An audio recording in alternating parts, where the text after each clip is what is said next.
जिले के पहलगाम में मंगलवार को आतंकियों ने पर्यटकों पर अंधाधुंध गोलियां बरसाकर करीब 26 लोगों की हत्या कर दी। इस आतंकी हमले में मारे गए 16 लोगों के नाम प्रशासन की ओर से सार्वजनिक कर दिए गए हैं। इनमें हरियाणा के 26 वर्षीय विनय नरवाल का भी नाम शामिल है। विनय नरवाल भारतीय नौसेना में अधिकारी थे और कोची में तैनात लेफ्टिनेंट के पद पर तैनात थे। एक रक्षा अधिकारी ने बताया कि 16 अप्रैल को उनकी शादी हुई थी। नरवाल पत्नी संग पहलगाम घूमने गए थे और विनय करनाल के रहने वाले थे। उनका 1 मई को जन्मदिन भी था।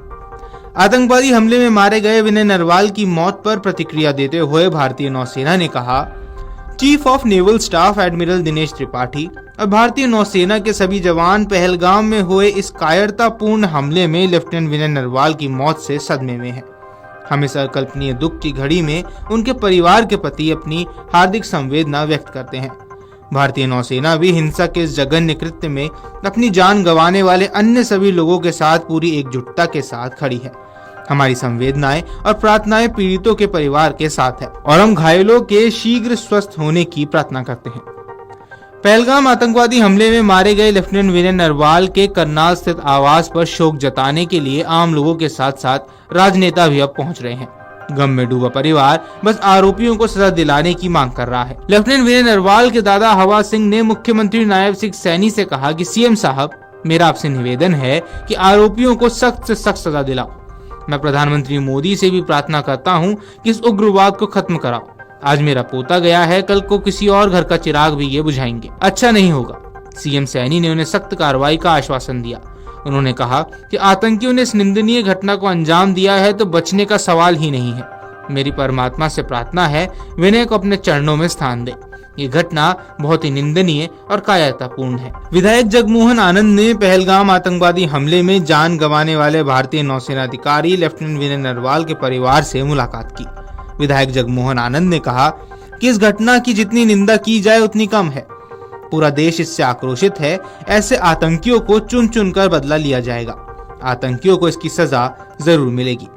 वहीं मीडिया से बात करते हुए उन्होंने कहा, सरकार से हमारी अपील है कि ऐसे लोगों को सख्त से सख्त सजा मिलनी चाहिए और इस उग्रवाद को किसी भी तरह से खत्म किया जाए ताकि आगे इस तरह की घटनाएं ना हो। मैं तो क्या कहना चाहूँगा, यही है गवर्नमेंट से अर्ज है हमारी कि ऐसे आदमियों को सख्त से सख्त उनको सजा मिलनी चाहिए और इस उग्रवाद को खत्म किया जाए, किसी तरह से भी किया जाए ताकि आगे भी कोई ऐसी घटनाएं ना हो, चाहे वो सिविलियन है चाहे आर्मी का है, कोई भी है, किसी के ऊपर भी ऐसी कार्रवाई नहीं होनी चाहिए, ऐसी घटना नहीं घटनी चाहिए। यही हमारी मांग है। कैसे चाहते हैं प्रधानमंत्री भी अपना दौरा छोड़ के आ गए। हाँ, तो यही अपील है हमारी तो प्रधानमंत्री जी से भी कि इसको उग्रवाद को किसी भी तरह से भी खत्म करें, यही अपील है। तो विनय कुछ दिन पहले ही यहाँ पे देखने को मिली थी और ऐसा हो जाए टारगेट किया गया है वहाँ पे। हाँ, टारगेट किया गया उनको, पहले से ही हो सकता है वो वहाँ कई दिन की रैकी की होगी उन्होंने पहले, उसके रैकी करने के बाद ही उस होटल को टारगेट किया गया क्योंकि वहाँ पर्यटक जाते हैं घूमने के लिए, तो इसलिए वहाँ पर अटैक किया गया है। प्री प्लान हो सकता है ये। पोस्टिंग कहाँ की थी? कोच्चि के अंदर। खबरों के मुताबिक विनय नरवाल की शादी 16 अप्रैल को हुई थी और हमले से 4 दिन पहले 19 अप्रैल को उनका रिसेप्शन था। परिवार के मुताबिक विनय नरवाल अपनी पत्नी के साथ हनीमून मनाने 21 अप्रैल को कश्मीर गए थे।